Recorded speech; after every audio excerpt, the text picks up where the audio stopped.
अपनी शक्तियों ने अपने वश में कर रखा होता है और जब ग्रेगरी अपनी चांदी की राख को उसके ऊपर डालते हैं तो उन्हें पता चलता है कि ये मदर विच है। वो उस बच्ची के शरीर से बाहर निकल जाती है। ग्रेगरी और उनका असिस्टेंट किसी तरह से उसे चांदी के जाल में पकड़ लेते हैं और एक लोहे के पिंजरे के अंदर कैद कर लेते हैं। लेकिन मदर विच ने यहाँ पर ग्रेगरी के असिस्टेंट को भी अंदर खींच लिया होता है। हालांकि ग्रेगरी उसे आजाद करने के लिए कहता है, लेकिन मदर विच उसे आजाद नहीं करती। ग्रेगरी पिंजरा नहीं खोल सकता क्योंकि मदर विच यहाँ से आजाद हो जाएगी और वो ग्रेगरी के असिस्टेंट को मार देती है। इसके बाद ग्रेगरी उस पिंजरे को आग लगा देते हैं, लेकिन यहाँ पर मदर विच की शक्तियां पहले से बहुत ज्यादा बढ़ चुकी है, इसीलिए वो पिंजरा तोड़कर वहां से निकल जाती है। इसके बाद ग्रेगरी एक दूसरे आदमी के पास जाते हैं जिसका नाम टॉम है। टॉम को बहुत वक्त से अजीब अजीब से विजन आ रहे होते हैं और अब ग्रेगरी टॉम के पिता के पास जाते हैं और उसे सोने के सिक्के देकर कहते हैं कि टॉम को मैं अपने साथ काम करवाना चाहता हूँ। टॉम भी ऐसे ही चाहता है। दरअसल Tom seven son of seven son है, यानी कि वो सातवें बेटे का सातवां बेटा है और पौराणिक शक्तियों के हिसाब से सेवन सन ऑफ सेवन सन के पास बहुत ही अलौकिक शक्तियां होंगी। इसीलिए ग्रेगरी चाहता है कि टॉम उसके साथ काम करे। टॉम भी ग्रेगरी के साथ काम करना चाहता है। जाने से पहले टॉम की मॉम उसे एक स्टोन देती है और कहती है कि इसे हमेशा अपने गले में पहन कर रखना। वहीं हमें मदर विच को दिखाया जाता है जो कई 100 सालों के बाद अपने पुराने किले में पहुंचती है, जिसकी हालत बहुत ज्यादा खराब है। वो पूरी तरह से खंडर बन चुका है। यहाँ पर मदर विच की बहन भी होती है जिसे ग्रेगरी ने यहीं पर कैद किया होता है। सबसे पहले वो अपनी बहन को आजाद करके उसे दोबारा से जवान बना देती है और इसके बाद वो अपने किले को पहले जैसा कर देती है। वहीं हमें ग्रेगरी और टॉम को दिखाया जाता है जो मार्केट में होते हैं और ग्रेगरी को सामान लेने के लिए टॉम को कहता है। टॉम जब सामान लेने के लिए जाता है तभी वहाँ पर एक लड़की को देखता है जिसे कुछ सिपाहियों ने पकड़ा हुआ होता है। दरअसल वो इसे मारने के लिए जा रहे हैं। टॉम ने इस लड़की को कई बार पहले भी अपने विजन्स में देखा है, इसीलिए सिपाहियों के पास जाता और कहता है कि मैं ग्रेगरी के साथ काम करता हूँ, मैं उसका असिस्टेंट हूँ, तुम्हें इसे छोड़ना होगा।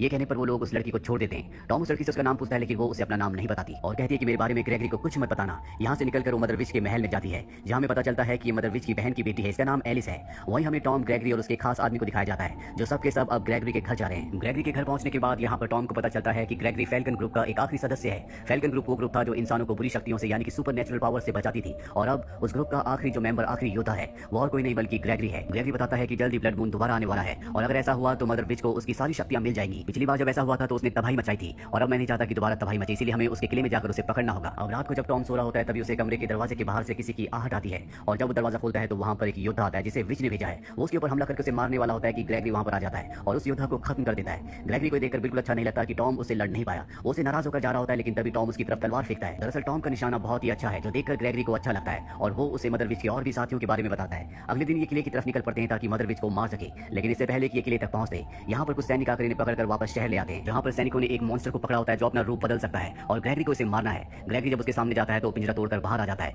लेकिन ग्रेगरी अपनी शक्तियों से उसे उसके असली रूप में ले आते हैं और एक बार फिर से कैद कर लेते हैं। अब इसे जलाकर मारना है जो काम वो टॉम को देते हैं, लेकिन टॉम का दिल बहुत ही रहम दिल है, इसीलिए वो काम नहीं कर पाता। ग्रेगरी को उसे मारना पड़ता है, लेकिन वो टॉम की इस बात से बिल्कुल भी खुश नहीं होते क्योंकि वो चाहते हैं कि टॉम इस तरह के लोगों को मारे। वही हमें एक बार फिर से एलिस को दिखाया जाता है जो इनके आसपास ही होती है। दरअसल उसे टॉम और ग्रेगरी के ऊपर नजर रखने के लिए भेजा गया होता है, पर जब वो टॉम के पास होती है तो वो उसके टूवर्ड्स अट्रैक्ट होती है। टॉम भी उसे पसंद करता है, लेकिन वो अपनी असलियत टॉम को नहीं बताती। अब रात को जब टॉम सोता है तो एक बार फिर से उसे अजीब अजीब से विजन्स आते हैं, जिन विजन्स में वो देखता है कि मदर विच ने ग्रेगरी को मार दिया है, जिसके बाद पूरी दुनिया जलना शुरू हो जाती है। अगली सुबह ग्रेगरी टॉम को अपने पास बुलाता है। दरअसल ग्रेगरी को पता चल चुका है कि टॉम किसी विच को पसंद करता है, उससे प्यार करता है। वो उसे अपनी कहानी बताता है, कहता है कि मैं भी कुछ 100 साल पहले किसी विच से प्यार करता था, पर जैसे जैसे वक्त बीतता गया वो विच अपने असली रूप में आना शुरू हो गई। उसने लोगों को मारना शुरू कर दिया, इसीलिए मुझे उससे दूर होना पड़ा और वो विच और कोई नहीं बल्कि मदर विच है। जब मैंने किसी और लड़की से शादी कर ली तो उसने अपना दिमागी आपा खो दिया और उसने मेरी पत्नी को मार दिया, साथ ही वो मासूम इंसानों को भी मार रही थी, इसीलिए एक बार फिर से मुझे उससे प्यार का नाटक करना पड़ा और जब मुझे मौका मिला तो मैंने उसे कैद कर दिया। जिस लड़की से तुम प्यार करते हो जिसका नाम एलिस है वो भी एक विच है और मैं नहीं चाहता कि जो मेरे साथ हुआ है वो तुम्हारे साथ भी हो। और अभी दोनों के दोनों मदर विच को मारने के लिए उसके किले की तरफ निकल पड़ते हैं और तभी एक बहुत बड़ा मॉन्स्टर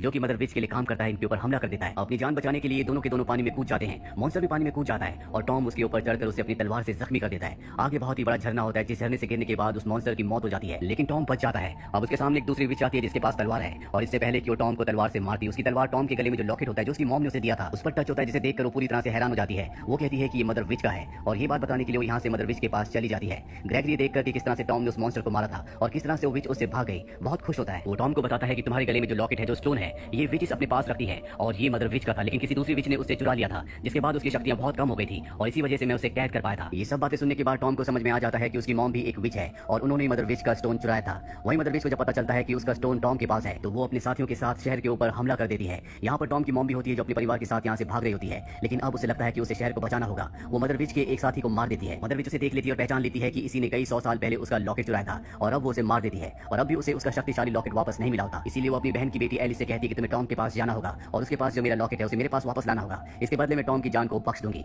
और अब एलिस टॉम तक पहुंच जाती है और जब उसके करीब होती है तो वो उसके लॉकेट को चुरा लेती है, पर इससे पहले कि वो लॉकेट लेकर यहाँ से निकलती ग्रेगरी यहाँ पर आ जाता है और वो एलिस को पकड़ लेता है क्योंकि वो एलिस को मारना चाहता है, क्योंकि वो एक विच है। पर इससे पहले कि वो ऐसा करता टॉम एलिस को भगा देता है। अब टॉम देखता है कि उसका लॉकेट गायब है, जिससे ग्रेगरी को बहुत गुस्सा आता है। साथ ही टॉम को इस बात पर विश्वास हो जाता है कि एलिस भी दूसरी विचेस की तरह है, वो भी एक बुरी विच है। और अब यहाँ पर मदर विच के बहुत सारे लोग आ जाते हैं जो टॉम, ग्रेगरी और ग्रेगरी के वफादार साथी के ऊपर हमला कर देते हैं। ये तीनों के तीनों उनसे लड़ते हैं, लेकिन वो बहुत शक्तिशाली है, इसलिए टॉम को और ग्रेगरी के के वफादार साथी को ऊपर खाई से नीचे फेंक दिया जाता है और ग्रेगरी को बंदी बना लिया जाता है। टॉम और ग्रेगरी का जो वफादार साथी होता है दोनों के दोनों जिंदा होते हैं। टॉम बेहोश होता है, इसीलिए उसे एक बार फिर से विजन्स आते हैं जिसमें उसकी मॉम उसके पास आती और बताती है कि मैं भी एक विच थी, लेकिन सभी विचेस बुरी नहीं होती। मैंने विचक्राफ्ट को छोड़ दिया और तुम्हारे पिता से शादी कर ली। तुम सिर्फ सेवन सन ऑफ सेवन सन नहीं हो, बल्कि तुम एक बहुत ही स्ट्रॉन्ग विच के बेटे भी हो और तुम मदर विच को हरा सकते हो। वही मदर विच को दिखाया जाता है जिसके पास अब लॉकेट है और आज ब्लड मून की रात होती है और जैसे जैसे ब्लड मून की रोशनी लॉकेट के ऊपर गिरती है मदर विच की शक्तियां वापस आना शुरू हो जाती है। उसके पास ग्रेगरी भी होता है और ग्रेगरी को अपनी शक्तियों से वो अपने वश में करना शुरू कर देती है। वहीं एलिस को पता चल जाता है कि मदर विच ने उसके साथ धोखा किया है, उसने टॉम को मरवा दिया, इसीलिए वो उसके गले से लॉकेट को खींच कर निकाल देती है जिससे उसका पूरा का पूरा प्रोसेस रुक जाता है, जिससे ग्रेगरी भी उसके वश से आजाद हो जाता है। मदर विच को बहुत गुस्सा आता है, वो ड्रैगन के रूप में आकर एलिस को मारने के लिए आगे बढ़ती है, लेकिन एलिस की मॉम जो कि विच है, जो कि मदर विच की बहन है, वो नहीं चाहती कि मदर विच उसकी बेटी को मार दे। अब जब वो अपनी बड़ी बहन से लड़ रही होती है तभी यहाँ पर मदर विच का एक दूसरा सिपाही एलिस को मारने वाला होता है और अब टॉम भी यहाँ पर पहुंच चुका है जो उसे मारकर एलिस को बचा लेता है। वहीं ग्रेगरी को दिखाया जाता है जिसे मदर विच का एक दूसरा साथी मारने की कोशिश कर रहा होता है, लेकिन ग्रेगरी उसी के हथियार से उसे मार देता है। मदर विच और उसकी बहन आपस में ड्रैगन बनकर लड़ रही होती है। ये दोनों के दोनों बहुत ज्यादा जख्मी हो जाते हैं और उसी जख्मी हालत में ऊपर से नीचे गिर जाते हैं, जिसके बाद ये इंसानी रूप में आ जाते हैं। मदर विच इसके बाद अपनी बहन को मार देती है पर अब उसे पता चल चुका है कि उसके सभी साथी मारे जा चुके हैं, वो सिर्फ अकेली बची है। ग्रेगरी उसके सामने होता है, ग्रेगरी को पकड़ लेती है पर इससे पहले कि वो ग्रेगरी को मारती वहां पर टॉम आ जाता है जो दूर से उस पर निशाना लगाकर उसे मार देता है और इसके बाद उसके पूरे किले को आग लगा दी जाती है और इस तरह से मदर विच और उसके सभी साथियों का खात्मा हो जाता है। ये सब के सब यहाँ से निकल जाते हैं, जिसके बाद ग्रेगरी टॉम के काम से खुश होकर उसे एक फैल्कन योद्धा बना देता है, यानी कि अब वो एक फैल्कन योद्धा है। अगली सुबह टॉम एलिस से मिलने के लिए जाता है और उसे बताता है कि अब वो एक फैल्कन योद्धा है, उसे ग्रेगरी के साथ मिलकर अलग अलग मिशन पर जाना होगा, हम दोनों कभी भी एक नहीं हो सकते। एलिस भी इस बात को समझती है पर वो उससे वादा करता है कि वो उसे मिलने जरूर आएगा और इसके बाद वो ग्रेगरी के पास जाता है ताकि अगले मिशन पर जा सके। पर ग्रेगरी टॉम से कहते हैं कि अब तुम्हें मेरे पीछे आने की कोई जरूरत नहीं है क्योंकि तुम अपने आप में एक संपूर्ण योद्धा हो, तुम इसी राज्य में एलिस के साथ रह सकते हो और यहाँ की रक्षा कर सकते हो। और इसके बाद ग्रेगरी अपने वफादार साथी के साथ यहाँ से निकल जाते हैं, यानी कि टॉम और एलिस जो एक दूसरे से प्यार करते हैं अब वो हमेशा एक दूसरे के साथ रहेंगे। और इसी के साथ ये फिल्म